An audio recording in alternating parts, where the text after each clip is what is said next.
এই যে গতকালকে 31st নাইট উপলক্ষে বিধর্মীদের সাংস্কৃতিক অনুষ্ঠানকে ফলো করে বাংলাদেশের যে সমস্ত মানুষরূপী হায়নাগুলো তাদের এই কার্যকলাপকে তারা সমর্থন করে তারাও বাংলাদেশে এই উদযাপনটা তারা পালন করলো।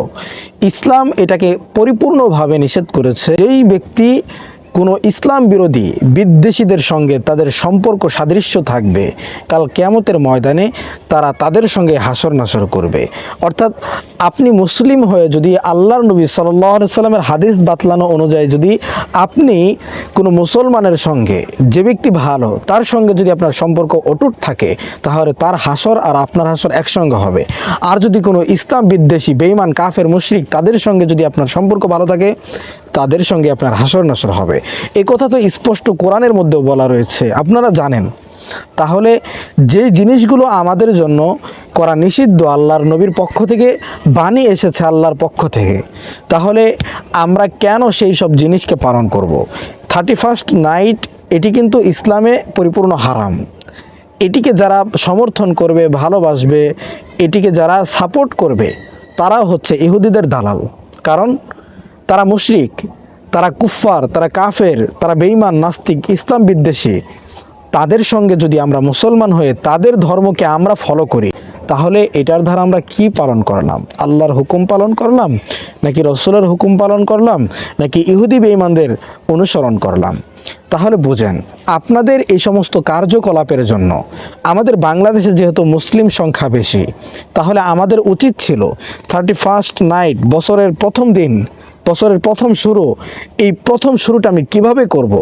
এই সমস্ত নালায়েক নাজায়েজ কাজ দিয়ে, নাকি আল্লাহর নবী যেসব আমলগুলো করেছেন, সাহাবায়ে কেরাম বছরের নতুন বছরের শুরুতে কি আমল করতেন, উলামায়ে কেরাম বুজুর্গ কি আমল করেছেন, আমরা সেগুলো সম্পর্কে যদি একটু জেনে নিতে পারতাম, তবে না আমরা মুসলমান বলে দাবি করতে পারতাম।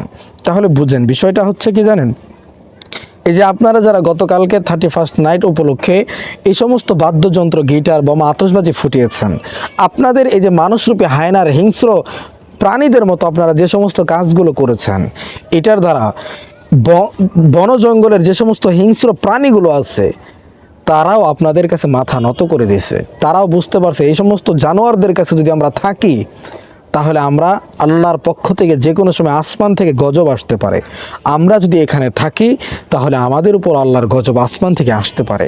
এজন্য গতকালকে আমরা বিশেষ করে লক্ষ্য করেছি, আমাদের এলাকার মধ্যে কুকুর থেকে নিয়ে বিড়াল, কেন বন জঙ্গলের যে সমস্ত পাখিগুলো আসছিল, এদের কোনো আওয়াজ ছিল না। একটা কুকুরেরও আওয়াজ পাওয়া যায়নি। একটা মানুষের যে সমস্ত পোষা বিড়ালগুলো আছে, এই বিড়ালগুলো কোনো আওয়াজ করেনি। তারা নিঃসন্দেহে তারা ঘরের কোণে চুপচাপ করে বসেছিল। কারণ একটাই, তারা জানে আসমান থেকে আল্লাহর পক্ষ থেকে এদের এই অকৃতজ্ঞতার কারণে, এই সমস্ত নাজায়েজ কাজগুলোর কারণে আল্লাহ তাআলা যে কোনো সময় আযাব দিতে পারে। সে আযাবের সঙ্গে তাদের সঙ্গে সঙ্গে আমরাও কি হতে পারি? ধ্বংস হয়ে যেতে পারি। তাহলে বুঝেন, যে সমস্ত বন জঙ্গলের পশু প্রাণীগুলো আপনাদের মতো মানুষদেরকে দেখে ভয় পায়, তাহলে আপনারা তাদের চাইতে কতটা নিকৃষ্ট হতে পারেন একটু হিসাব করে মিলান। আমি প্রিয় ভাই আপনাদেরকে বলবো, আপনারা মুসলমানের ঘরে আপনাদের জন্ম। আপনারা চাইলে নিজের ইমানকে শক্ত করতে পারেন, মজবুত করতে পারেন, নিজের ইমান দিয়ে আপনারা জান্নাতকে ক্রয় করতে পারেন। সেখানে আপনারা কি করলেন? সেখানে আপনারা যে পরিচয়টা দিলেন, সেটা হচ্ছে বন জঙ্গলের সবচাইতে হিংস্র নিকৃষ্ট যে প্রাণীগুলো আছে, তারাও আপনার কাছে মাথা নত করে দিছে। কারণ একটাই, তারা বুঝতে পারছে এই জানোয়ার আমার চাইতেও নিকৃষ্ট। আমি তার অধীনে যদি এখন থাকি, তাহলে আমার উপর যে কোনো সময় এদের সাথে আমিও মাটির সঙ্গে ধুলো হয়ে যেতে পারি। আপনি মুসলমান, আপনাকে দেখে তো ভয় পাওয়ার কথা না। আপনি তাদেরকে ভালোবাসবেন, তারা আপনাকে ভালোবাসবে। বন জঙ্গলের পশু প্রাণী আপনাকে দেখে ভয় পায়, আপনাকে তারা মানুষ মনে করে না, আপনাকে দেখে তারা আল্লাহর কাছে আরো বদদোয়া করে। এই সমস্ত নালায়েকদের কারণে আমরা পশু প্রাণীরাও আযাব ভোগের শিকার হয়ে যায়। আমাদের উপর আল্লাহর পক্ষ থেকে বিভিন্ন রকমের আযাব চলে আসে, আমরাও এই আযাবের শিকার হয়ে যাই। এজন্য আমরা মুসলমান, আমরা যদি মুসলমানিত্ব বজায় না রাখি, তাহলে আমরা কিভাবে আল্লাহর কাছে আল্লাহর হিসাব দেব? দুনিয়াতে কেন আসলাম, কী জন্য আসলাম, কী জন্য আল্লাহ পাঠিয়েছেন, আমরা তো আমাদের মূল উদ্দেশ্যকেই ভুলে গেছি। এই পৃথিবীতে আল্লাহ তাআলা কী জন্য মানুষকে প্রেরণ করেছেন, কী জন্য জিন জাতিকে প্রেরণ করেছেন, পৃথিবীতে আল্লাহ তাআলা কেন মাখলুক সৃষ্টি করেছেন, এই সব কিছুর বিশাল রহস্য রয়েছে।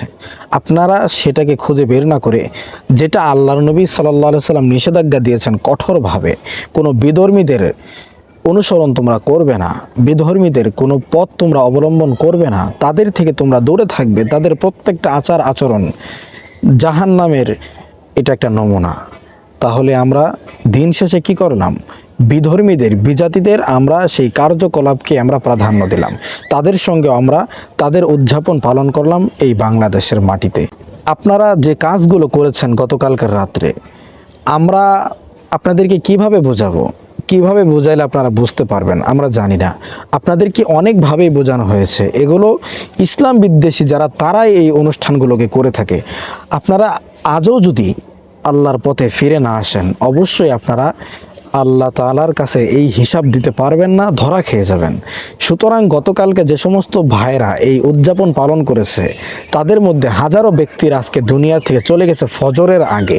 তারা ফজরের নামাজ, বছরের প্রথম শুরুর নামাজটাই তারা শুরু করার তৌফিক পায়নি। তারা দুনিয়ার মায়া ত্যাগ করে দুনিয়া ছেড়ে চলে গেছে। আল্লাহ তাআলা যদি চাইতেন, অবশ্যই আপনাকেও তাদের সাদৃশ্য করে দিতে পারতেন যারা দুনিয়া থেকে চলে গেছে। সুতরাং আপনাকে আল্লাহ তাআলা হায়াত দিয়েছেন, এখনও সময় আছে। যদি আপনার গতকালকের রাতের এই বিধর্মীদের অনুষ্ঠান, সাংস্কৃতিক এই অনুষ্ঠান যদি আপনার ভালো লাগে, তাহলে তো আপনাকে আর বোঝানোর কোনো ক্ষমতা আমাদের নেই। আর যদি মনে হয় যে সেটা আপনার ভুল ছিল, আপনি শয়তানের ধোকায় পড়ে, এরকমভাবে তার চক্রে পড়ে আপনি এই সমস্ত কাজগুলো করেছেন, তাহলে অবশ্যই আপনি আল্লাহ তাআলার কাছে তাওবা করে দিনের পথে ফিরে আসেন। নতুবা আপনার মৃত্যুর সময় আপনার যে কঠিন পরিস্থিতিটা হবে, সেটা আপনাকে অনুভব করতেই হবে। কিয়ামতের ময়দানে কবরে যাওয়ার পরেই তো আপনার হিসাব শুরু হয়ে যাবে। কিভাবে আল্লাহর কাছে জবাব দিবেন আপনি জবাব দিতে দিতে তো আপনার জীবন শেষ হয়ে যাবে। কবরের ভিতর পোকামাকড় যখন আপনার অবস্থাটা খারাপ করে ফেলবে, তখন কেমন লাগবে আপনার? তাহলে আমরা সব কিছুই বুঝি কিন্তু মানার চেষ্টা করি না। প্রিয় ভাই ও বোন, এই সমস্ত বাদ্য যেগুলো হারাম, নাজায়েজ, আমরা এই সব অকর্ম থেকে আল্লাহ তাআলা আমাদের সকলকে হেফাজত করুক। মুসলিম উম্মাহের সকল ধর্মপ্রাণ মুসলমান ভাই বোনদেরকে আল্লাহ তাআলা সকল প্রকার বিধর্মীদের, বিজাতীয়দের অনুষ্ঠান থেকে হেফাজত করুক।